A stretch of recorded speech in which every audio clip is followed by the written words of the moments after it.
For everyone out there who really truly enjoys going through early Lincoln Wheat Cents, of course from the very beginning, the 1909s, all the way up till 58, I have for you here a really neat video. The 1909 VDB replaced the Indian head cent. Long time ago, over 100 years ago, and it is truly one of the most famous and well collected series in coin collecting. Anyone that gets into coin collecting, they'll immediately run toward the Lincoln cent series, whether it's the wheat cents or the memorials. Just the sheer collectability, the affordable factor that comes with it makes it probably the top coin series. I would say the next second best one would be the Buffalo Nickels, just because of the cachet and what it means to American history. The 1909 VDB, when it first came out, was hoarded in absolute numbers to where even today a lot of brilliant red examples exist in massive quantities. You go to any coin dealer, you go to a coin show, you look online, whether it's eBay, Heritage Auctions, even Craigslist, you're going to find a 1909 VDB more readily available in a high grade. Whether it's kind of a brownish appearance or full red, like the example you see here, it is the coin that every beginning coin collector should gun for if you're just starting to collect coins, because it's historic. It's the first year of the Lincoln series, all in all.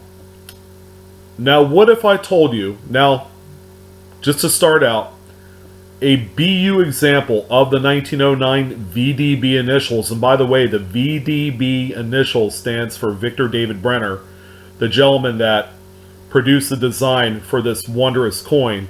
His initials are on the reverse at the 6 o'clock position, all the way at the bottom, if you looked on this image here, in between the tips of the wheat stalks. The coin that you see here, traditionally you could find between $30 and $100, depending on grade. Now the $30 to $100 is more subjective toward the BU stage. These are very attainable under $10, well circulated. And that's all the way up to like AU. You could pick up a nice AU example for around $10. But nonetheless, it's a very inexpensive coin to find in brilliant red uncirculated condition. If you looked at any of the later dates, the 1910, 11, 12, 13, all the way up until I would say the mid 30s, these really creep up in price. If you were to look at a comparable 1910 full red example of the Lincoln Wheat Cent, you'd be paying several $100s, even one that's ungraded. So the 1909 has a nice little secret in it. A lot of you may already know this, but I'm going to tell you anyways. There are a couple very noticeable double die varieties that can be cherry picked from this series. Not the series, this date, the 1909, but you gotta make sure it's the VDB example. Couple well-known double die examples exist. Now, if you were lucky enough to cherry pick this first example, and I'm only going to show you the one first example because it's highly distinguishable. You could almost see it with the naked eye. If you were to find this coin for, say, $50, you got it graded, and it grades out at, say, a mint state 66 red with the double die obverse, you've taken a coin that at one point you spent $50 on, and it is now worth in excess of $3 grand. Now, wrap your head around that notion. That's a lot of dang money for an upgrade from a regular 1909 VDB that you bought somewhere, ABC, wherever, retailer, and you got it graded. You actually spent the $40-50 to get it graded through PCGS or NGC, either one, and it comes back a mint state 66 red. You have just multiplied the amount of money that you've made on this transaction 60-fold. That's right. You turn a $50 coin into over $3,000. Now, why do I say $3,000? Well, the most recent example to sell for over $3,000, which was yesterday, was on Heritage Auctions Long Beach Expo. Now here's a close-up of exactly what you're looking for, and I've even made it easy for you. I drew arrows.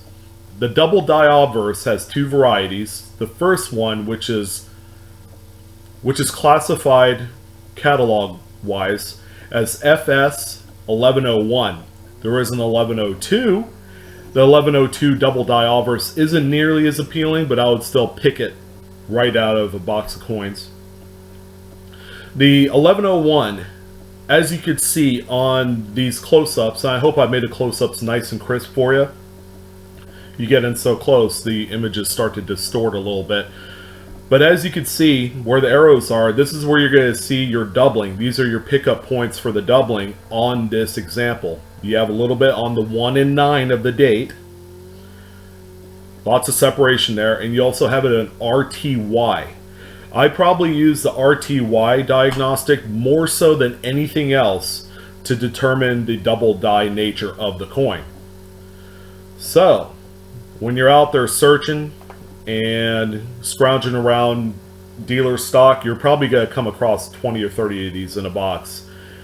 Those are the diagnostics, your pickup points, what have you, that you'll use to find a double die obverse number 1.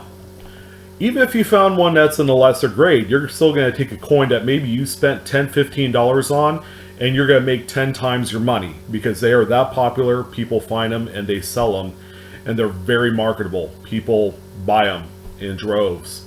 So, I'm glad to have taken the time to talk to you about this fantastic cherry pick opportunity. It's actually very cherry pickable. I found a few myself.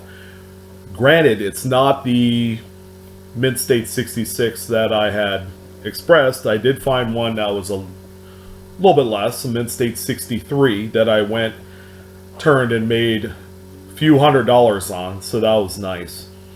But you guys keep cherry picking. Thank you for being such fantastic subscribers out there.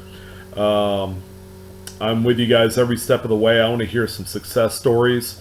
But in any event, you guys have a fantastic evening, and I'll talk to you soon. You guys take care.